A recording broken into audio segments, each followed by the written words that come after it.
স্বামী স্ত্রী পরস্পরের অবাঞ্ছিত লোম পরিষ্কার করে দিতে পারবে কিনা, 3/4 প্যান্ট পরে নামাজ পড়া যাবে কিনা, কোন মহৎ লক্ষ্য পূরণের পর মিষ্টি বিতরণ অনুষ্ঠান করা জায়েজ আছে কিনা। ইমাম যদি শেষ রাকাতে সূরা নাস পড়েন, তাহলে যাদের নামাজ 1 রাকাত ছুটে গেছে তারা কোন সূরা মিলাবেন? গামছা গায়ে দিয়ে নামাজ পড়া যাবে কিনা। আমার হাজবেন্ডের ইন্তেকাল হয়েছে, আমি ওনার পোশাক সহ ব্যবহৃত অনেক জিনিস স্মৃতি হিসেবে রেখে দিয়েছি, এদিকে আমার গুনাহ হচ্ছে বা এর কারণে কবরে আযাব হচ্ছে? জানাজার নামাজে যদি কেউ মাসবুক হয়, যদি এক বা একাধিক তাকবীর ছুটে যায়, তাহলে করণীয় কি? 2 স্ত্রী নিয়ে এক ঘরে একই বিছানায় ঘুমানো যাবে কিনা। আমি অনেক চিকন, আমার স্বামী মোটা মেয়ে পছন্দ করে, আমি কি মোটা হওয়ার জন্য ওষুধ খেতে পারবো? টয়লেটে উযুর ব্যবস্থা থাকলে উযুতে কিভাবে দোয়া পড়বো? নামাজ পড়ার সময় প্রায় দেখা যায় কত রাকাত পড়ছি ভুলে যাই, অনেক চেষ্টা করেও মনে করতে পারি না, তখন নিজের প্রতি খুব রাগ হয় এবং নিয়ত ছেড়ে দিয়ে আবার পুনরায় নামাজ শুরু করি। এক্ষেত্রে আসলে আমার করণীয় কি? 4 রাকাত বিশিষ্ট ফরজ নামাজের 3য় রাকাতে ভুলে যদি সূরা ফাতিহার সাথে অন্য কোন সূরা পড়ে ফেলি, তাহলে নামাজ হবে কিনা। 4 রাকাত বিশিষ্ট ফরজ নামাজের 3য় রাকাতে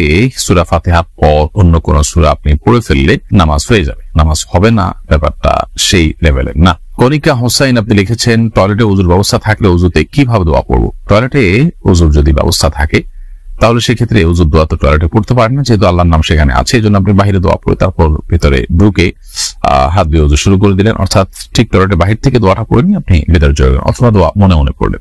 অনেকে প্রিয় মানুষের কবরের পাশে নিজের কবর দেওয়ার জন্য ওসিয়ত করেন, পাশাপাশি 2 কবরের বাসিন্দারা কি পরস্পরকে দেখতে পারেন? তারা কি পরস্পরের মধ্যে কথা বলতে পারেন? দেখুন, কবরে পাশাপাশি থাকার মধ্যে বাহ্যিক দৃষ্টিকোণ থেকে কোনো কল্যাণ নেই, এবং কবরের পাশাপাশি কবরের লোকের সাথে আলাপ সালাপ করার, যোগাযোগ করার কোনো সুযোগ আছে কোন হাদিসের আলোকে? এরকম কিছুও বোঝা যায় না। এটা জাস্ট সন্তানরা বা অন্যরা যখন জিয়ারত করবে পাশাপাশি দেখে পাশাপাশি দোয়া করার সুযোগ পাবে, জাস্ট এই জায়গা থেকে হয়তো আমরা বলে থাকেন, এছাড়া কোনো উপকারী দিক এটা নাই আসলে সেভাবে। আবু সুফিয়ান মিয়া আপনি লিখেছেন, 3/4 প্যান্ট পরে নামাজ পড়া যাবে কিনা। 3/4 প্যান্ট যদি পরেন যেটার ফলে আপনার হাঁটু ঢেকে যায়, সেটাতে আপনি নামাজ পড়লে নামাজ হয়ে যাবে, তবে লক্ষ্য রাখতে হবে রুকু সিজদা বা উঠা বসার সময় যেন এই প্যান্ট সরে গিয়ে হাঁটু প্রদর্শিত না হয়। যদি সেরকম হয় যে হাঁটু প্রদর্শিত হয় না, বরং হাঁটু ঢেকে থাকে, 3/4 প্যান্ট পরে তাহলে নামাজ পড়লে নামাজ হয়ে যাবে। তবে মনে রাখা উচিত, আল্লাহ সুবহানাহু ওয়া তাআলা বলেছেন, ইয়া বানি আদম খুযু যিনাতাকুম ইনদা কুল্লি মাসজিদ, হে আদম সন্তান, তোমরা প্রত্যেক নামাজের সময় সুন্দর পোশাক বা সুন্দর বা শোভা এটা গ্রহণ করো। তার মানে এমন পোশাক পরা উচিত নয় যে পোশাকটা আসলে আমরা সচরাচর গুরুত্বপূর্ণ কোনো অনুষ্ঠানে কোনো ব্যক্তির সঙ্গে সাক্ষাৎ করতে যাওয়া সম্ভব করি না। নামাজ হয়ে যাবে সেটা একটা বিষয়, কিন্তু নামাজের কোয়ালিটিকে নষ্ট করতে পারে এ ধরনের পোশাক, কারণ এটি আল্লাহর দরবারে, আল্লাহর সামনে আমি দাঁড়াচ্ছি, তার সঙ্গে কিন্তু যায় না। সাবের আহমেদ আপনি লিখেছেন, কোন মহৎ লক্ষ্য পূরণের পর মিষ্টি বিতরণ অনুষ্ঠান করা জায়েজ আছে কিনা। লক্ষ্য বাস্তবায়ন হলো সেজন্য আপনি খুশি হয়ে কিছু করলেন, এটাতে নাজায়েজ কোনো কিছু নেই, কারণ এটাকে কেউ ইবাদত হিসাবে করছে না, এটা সামাজিক কালচার হিসাবে করছে, আল্লাহর নিয়ামতের শুকরিয়া হিসাবে করছে, বিদায় এটা মুবাহ এবং জায়েজ কাজ। এমনি রুবেল আপনি আমাদের ইউটিউব চ্যানেলে প্রশ্ন করেছেন, নামাজ পড়ার সময় প্রায় দেখা যায় কত রাকাত পড়ছি ভুলে যাই, অনেক চেষ্টা করেও মনে করতে পারি না, তখন নিজের প্রতি খুব রাগ হয় এবং নিয়ত ছেড়ে দিয়ে আবার পুনরায় নামাজ শুরু করি। এক্ষেত্রে আসলে আমার করণীয় কি? নামাজ পড়ার সময় কত রাকাত পড়েছি এটা নিয়ে ভুলে যাওয়া, এটা আমাদের সমাজে এখন একটা ব্যাপক মানুষের মধ্যে সমস্যা দেখা যায়, এবং এই সমস্যার মূল কারণ হলো যে আমাদের মনোসংযোগ এখন আর আমরা কোথাও খুব বেশি সময় ধরে রাখতে পারি না। এটা বড় ধরনের একটা অবনতি আমাদের বলতে পারি। তো এর কারণে কোনো কাজে সফলতা পাওয়া অনেক কঠিন হয়, কারণ মনোসংযোগ ছাড়া কোনো কিছুতে মানুষ অগ্রসর হতে পারে না। এই পর্যায়ে আপনি যদি নামাজের মধ্যে মনোযোগ ধরে রাখতে চান, তাহলে সেক্ষেত্রে নামাজের মনোযোগ ধরে রাখার উপায়গুলো আপনাকে অবলম্বন করতে হবে। মোবাইল ইত্যাদির ব্যস্ততা নামাজের অনেক আগে থেকে বন্ধ করে ফেলতে হবে, নামাজের পূর্ণ মনোযোগী হওয়ার চেষ্টা করতে হবে, প্রতিটা রোকন খুব দীর্ঘ সময় নিয়ে করার চেষ্টা করতে হবে, কি পড়ছি কি বলছি নামাজে সেগুলো বুঝে বুঝে করার চেষ্টা করতে হবে, এগুলো লক্ষ্য রাখতে হবে ইনশাআল্লাহ। এখন কত রাকাত পড়েছেন এটা যদি আপনি দ্বিধায় পড়ে যান, তাহলে সেক্ষেত্রে আপনি দেখবেন আপনার মনের প্রাবল্য কোন দিকে হয়। যদি আপনার মন কোন একটাকে সায় দেয় যে আমার মনে হচ্ছে এইটা হওয়ার সম্ভাবনা অনেক বেশি, অর্থাৎ ধরা যাক 3 এবং 4 নিয়ে সন্দেহ হচ্ছে, তো 4 হওয়ার সম্ভাবনা বেশি, তাহলে আপনি 4কেই ধরে নেবেন এবং শেষে সিজদা দিয়ে নেবেন। আর যদি আপনার মনে হয় 3 হওয়ার সম্ভাবনা বেশি, তাহলে 3কে আপনি ধরে নেবেন, ধরে সিজদা দিয়ে নেবেন। আর যদি 3 এবং 4 নিয়ে সন্দেহ হয় এবং আপনি ঠিক মাঝামাঝি পর্যায়ে দাঁড়িয়ে থাকেন, 3 বা 4 কোনো দিকে আপনার মনের ঝোঁক বেশি না হয়, আপনি একেবারে ঠিক মাঝখানে দাঁড়িয়ে থাকেন, কোনো দিকেই মন ঝুঁকছে না, তাহলে সেক্ষেত্রে আপনি কমটা ধরে নেবেন, 3 ধরে নিয়ে আপনি নামাজ শেষ করে শেষে সিজদা সাও দিয়ে নেবেন। শাহ আলম লিখেছেন, জানাজার নামাজে যদি কেউ মাসবুক হয়, যদি এক বা একাধিক তাকবীর ছুটে যায়, তাহলে করণীয় কি? তাহলে ইমামের সাথে যে তাকবীর আপনি পেয়েছেন 1টি বা 2টি সেটি আপনি দিবেন, এরপরে যেগুলো ছুটে গেছে ইমাম সালাম ফেরানোর সময় আপনি সালাম না ফিরিয়ে আপনি বাকি তাকবীর গুলো দিয়ে নামাজ যেরকম ছুটে গেলে আপনি পড়েন সেরকম যেগুলো ছুটে গেছে সেগুলো পড়ে তারপর আপনি সালাম ফিরিয়ে নামাজ শেষ করবেন। মোহাম্মদ জাইনুল আবেদিন তারিনী আইডি থেকে আপনি লিখেছেন পাদরে সালাম করা যাবে কিনা? সালাম মুখে দেওয়ার জিনিস। আসসালামু আলাইকুম ওয়া রাহমাতুল্লাহি ওয়া বারাকাতুহু ভাবে সালাম প্রদান করবেন, সেটাই সালাম।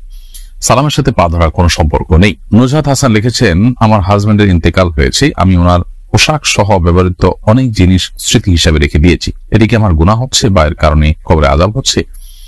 যে জিনিসগুলো স্মৃতি হিসাবে রেখেছেন সেগুলো আপনি ব্যবহার করবেন, হয়তো হালকা ব্যবহার করেন, বেশিরভাগ ক্ষেত্রে রেখে দেন, অসুবিধা নেই, এর কারণে কোনো গুনাহ হবে না ইনশাআল্লাহ তাআলা। তবে এটা যদি এমন হয় যে ব্যাপক পরিমাণ তার সম্পদ সেগুলো সবই আপনি স্মৃতি হিসাবে রেখে দিয়েছেন, সেটাতে অন্য ওয়ারিসদের কিন্তু অধিকার জড়িত আছে।